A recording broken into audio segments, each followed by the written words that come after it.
Thank you for joining us for this episode of Inside Town Hall. I'm your host, Madeline Shields. On this month's program, we are saying farewell to City Councilor Christine Erickson. She has served as an at-large City Councilor for the past 8 years. She was elected to serve 2 4-year terms, and now her time has come to an end on the City Council. But first, we're going to visit about what some of your accomplishments were on the City Council, and you have a guest, Greg LaFollette. So thank you for joining us. Yes, thank you. I will introduce Greg. You know, one of the things that I love the most about being in this role is really how you can partner with your constituents and seeing a project through. And you know, Greg and I didn't know each other real well at the time, but I really consider him now a friend and a mentor. And those are the things that matter so much as you work through being in public service. And one of my favorite projects that we worked on together was Lyft. And I'm going to turn it over to Greg because it's a really fun story to share, and it's really a positive for our community and the state as a whole. Sure. So thank you, Christine. Thank you for asking me to be here. It is kind of an interesting story. I travel a lot. I speak all around the country, and I like to promote Sioux Falls. It's fun to talk about, and people don't understand why I live here, and I always tell them it's because I can. And, one day I get off an airplane at the Sioux Falls Regional Airport, and I was walking out of talking to a couple of execs from some company, and they were asking about Sioux Falls, and as we got to the door, one of them had their phone out. They were going, and he looked at me with a really quick. He said, "You don't have Lyft here?" And I went, "I'm sorry, we don't." He said, "Well, do you have electricity?" And it occurred to me that was table stakes. I reached out to Mike Huther, and I said to Mike, I want to help. What can we do? Because there is no. And Mike told me at that point, there is no they. There's just us. So how can we do this? And so at his encouragement, I wrote a letter to Mike, and I copied everybody on the City Council, and I said, how could I help do this? Because I thought I had an in. I had been on a panel in San Francisco, and sitting right next to me was, because I'm a CPA, it was financial stuff, right next to me was the CFO of Lyft. And I said to him, what do I have to do to get Lyft to come to Sioux Falls? And he said, I'll take care of it. And when we started, then I got a call from Christine, and she said, let's meet and figure this out, and we started working together. Mm-hmm. And we made our first call. We talked to some young woman in Chicago, if I recall, who was, I think, probably an intern, and she said, yeah, South Dakota, Sioux Falls is like number 106 on a list, and I've never gotten past number 3. And I said, fine. So I sent a note to my friend and said, this is what I found out. He said, again, I'll take care of it. And a couple of days later, we got a call from her supervisor, and it had suddenly become item number 1 or 2. Christine and I then had the first of dozens of phone calls, lots of Zooming from people all over the country involving the people from Lyft.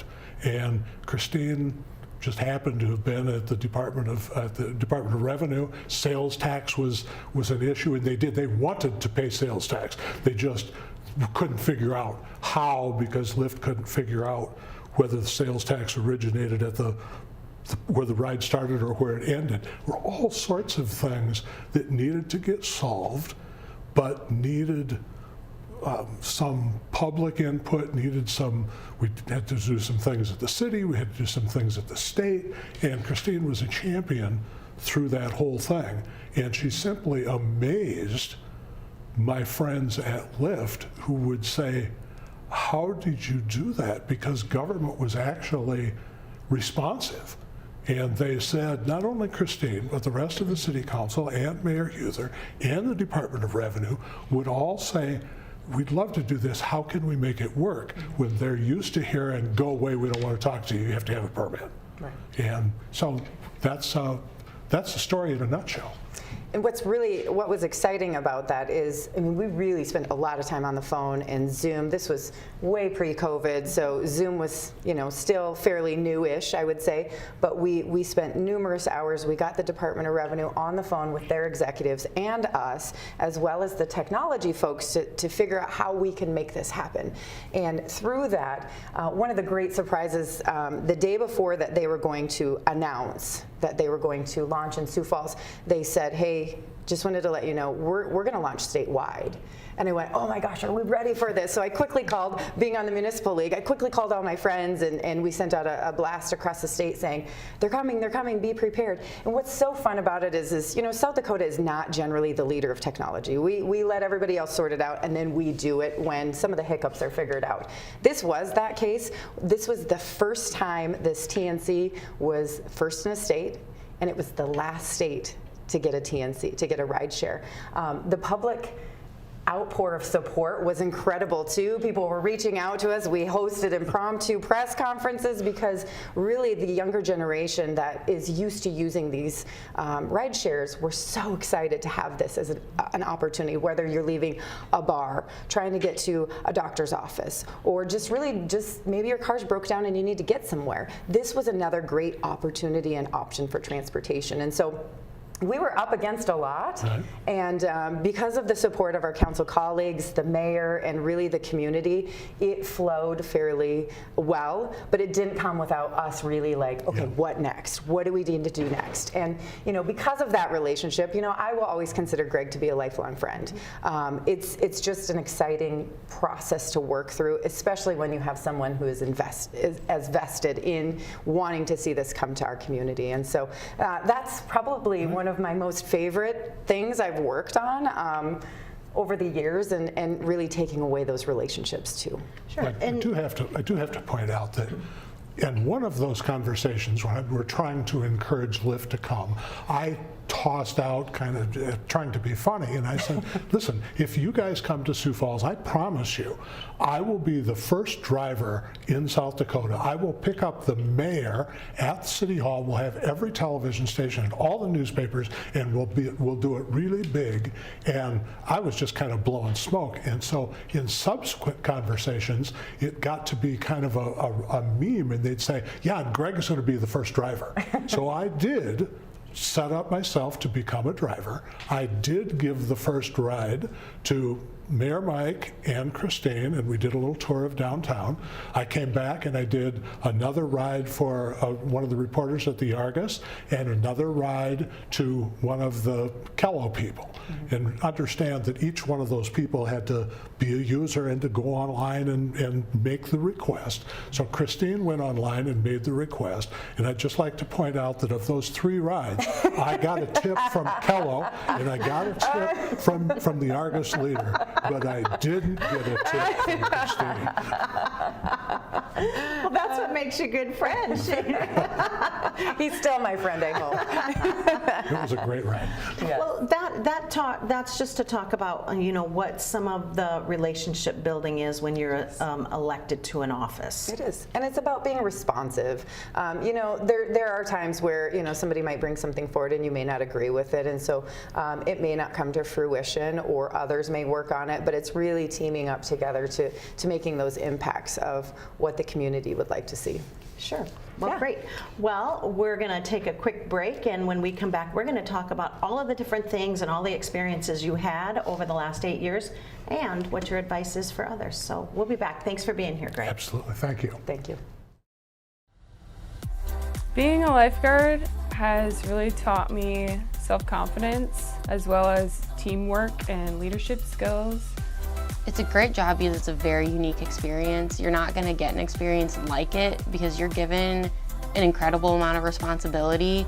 It's not about yourself, but it's about the safety of others. I get to come to work every day, and I know I'm making a difference in somebody's life.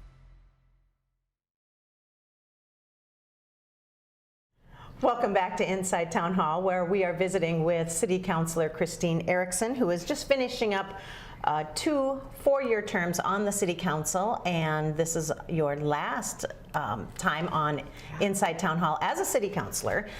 So let's talk a little bit about, we visited with Mr. LaFollette about how working with constituents can really get a lot done.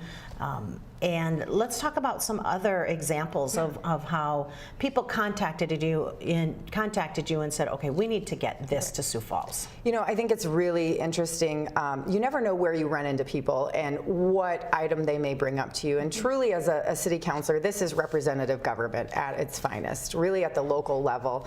I'm at large. However, regardless if I'm at large or not, or if you're in a district, you serve all constituents. It doesn't matter. And so, we are social. We're out and about. That's just naturally my personality. And, I was contacted at one point by a gentleman by the name of Tom Allstott. And he contacted me and said, what do we have to do to be able to get the Premier Center to host a UFC or mixed martial arts event? It's prohibited right now in city ordinance, and so we started working together. I reached out to him immediately. We started texting, and I heard all about his experiences. He's a ref. He knows the industry inside and out, as well as when that started coming forward, others started reaching out saying, hey, we have the athletic commission now statewide. What can we do for this? And so it was really just an economic development tool that the Premier Center could really pick up an event like this if they wanted. And so we worked hard together and teamed up with that. He's now a lifelong friend as well, and somebody I talk to still on a monthly basis. And so for that item, we worked through the process. We ended up getting it repealed. We didn't think we'd see a UFC event here for maybe 1 to 2 years. 6 months later, they hosted a UFC event in the Premier Center, which was really exciting. And there's talks about other events in the future, but that's just one more way that we can work together. I'll never forget the time too. I was in line and talking to a gentleman at one of the chamber functions and events, and got to talking, saw my name badge, and said, oh, I'd love for you to talk to a friend of mine. He's got this issue with drones and how they're regulated in the city of Sioux Falls. He has a drone business, but you can't operate them. They're so regulated. And so we exchanged phone numbers. I reached out to Frank, who is also still someone I keep in contact with still today. And we've partnered even together on when we had flooding. He helped fly drones over the flooding areas to take aerials and assist the city in additional photographs and where the water was going. And so with that, we ended up repealing the drone ordinances because it was already regulated at the federal level. And so those just are a few of the examples. And you really build strong relationships with these people because you're talking day in, day out, trying to find a strategy of how this can work. And also what's really important for me is not to just be their voice, but to bring them alongside. I want them to have a vested interest because I wouldn't be doing this if it weren't for them. And so if we can partner together, I can have you come share your story in front of the city council, in front of the administration, in front of the community. Those are ways that you get that buy-in and think, okay, this makes sense. And so those few small examples are just some of my most fond memories of being able to be responsive to constituent services. And oftentimes, I say this often and maybe sometimes get criticized, you don't always have to have your name in the newspaper to get things done and serve your constituents. I recently had someone who reached out over lighting in a neighborhood, in a dark neighborhood, and said, oh, it's so dark, it feels dangerous, can you look into this? Took a quick email, Power and Light, Jerry, so responsive, later found this is an unlit area and maybe a safety hazard, let's get some lights in there. Going back and talking to the neighbors, which one had tears in her eyes because she was so excited to have lighting. Those are the things that matter, and you don't need to see them in the news. You just go to work and do the right thing, in my opinion. So when you ran for office, Sioux Falls it's not a small town, but when you hear those kinds of stories, it's connections, and it's getting people in touch with the correct people to get things done. Yeah. Because why do you think it's different in a city like Sioux Falls than in, I don't know, maybe Omaha or somewhere else, a little bit bigger city? Because there's still all of those people that do those things to make it's a quality of life issue to make people's lives better. Why is there so much red tape some places, but here you can get a lot done quickly? I truly think it's relational. I absolutely pride myself. I always say I don't have to be the smartest person in the room, but I need to be able to build a team that we collaboratively can work together to see something through. I couldn't have done anything in these 8 years without the team, whether it's our staff, other city councilors, our constituents. It is always a team and not an individual activity, in my opinion. And so I think your city council in Sioux Falls is responsive. I think that you, as constituents, you learn what's important to those city councilors and who to go to and who's going to connect you in the right way. We don't always see change. We don't always see success, but it's sometimes just a PSA and bringing things to light. And those, you know, I mean, we're responsive. It's still small town South Dakota, even though we're a big city. And truly, like in Sioux Falls, sometimes we get a bad name because we're so big and we have all this funding and we have all these things. However, Sioux Falls is so regional. We partner with our neighboring cities because good things that happen in Harrisburg, Hartford, T. Lennox, any of those cities, Brandon, are good for Sioux Falls. Where do they shop? Where do they go to concerts? All of those things are so important for us to be able to work together. And so for me, it's truly regional. And through my time on the council, that's been a focus of mine too, making sure that we are playing nice with all of our neighbors and that if there's things that we can partner on, we do that. Whether it's workforce, an item that was really, really big for me over my tenure from starting in the legislature. So, you know, it's been 8 years on the council, but I was in the legislature prior to this too, which also I think helped shape me as a person and a city councilor. You know, talking about the USD Discovery District and STC, those opportunities and the workforce opportunities for not just my kids, but people moving here and wanting to expand their businesses.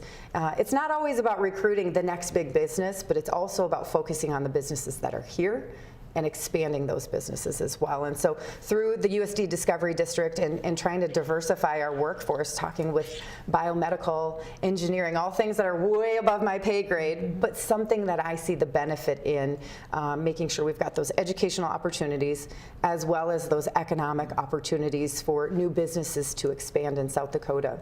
STC, same thing, with the new opportunities for workforce development or their NOW program.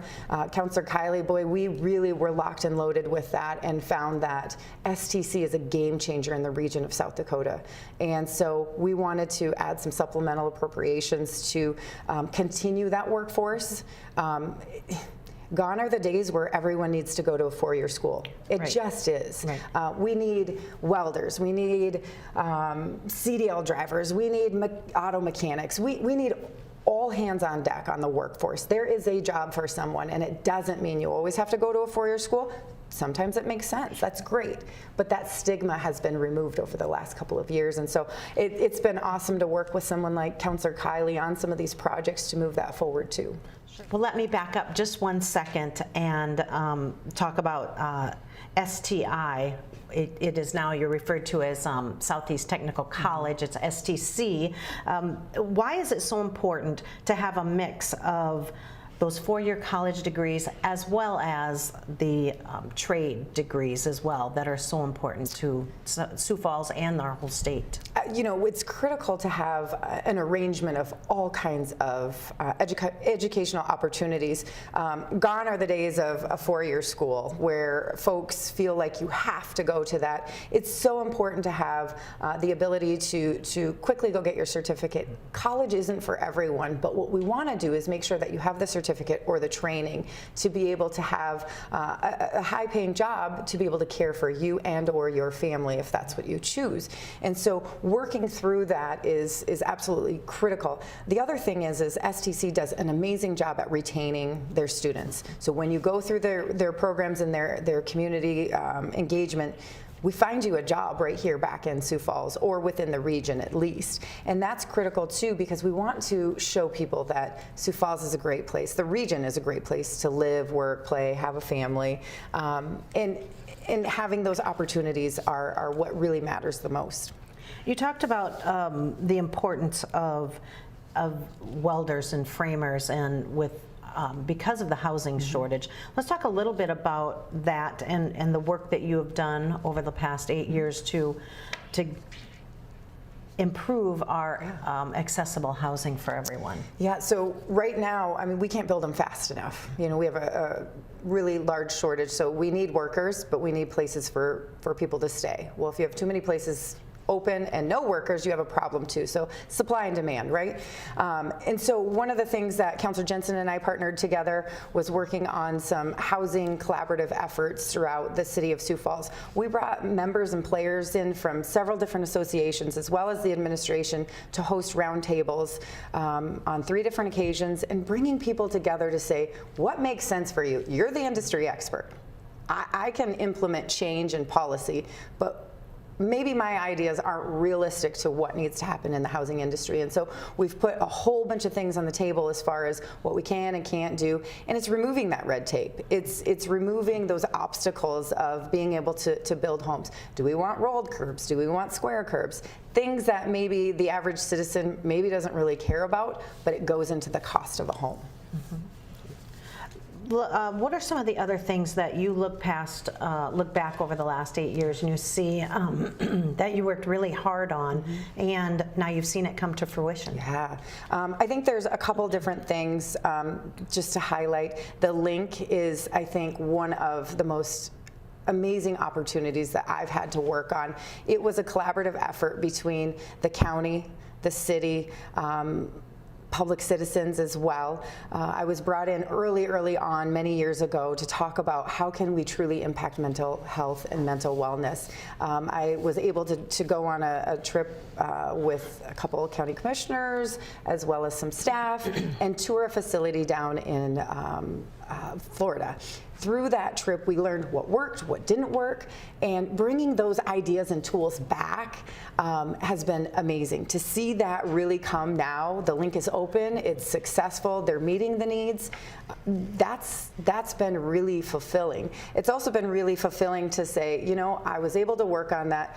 Now it's time to just hand it off and kind of let the other folks facilitate that and work through the process. Sure. And what the link is, it's for people who are suffering from addiction and mental illness. They can go there and be treated. It has a detox program as well, which is no longer in the jail. It's its own. Right. I think we referred to it for many months as the triage center, but now it's the link. Yes. And what's so critical about that too is, you know, that's like, you know, taking someone to jail to detox.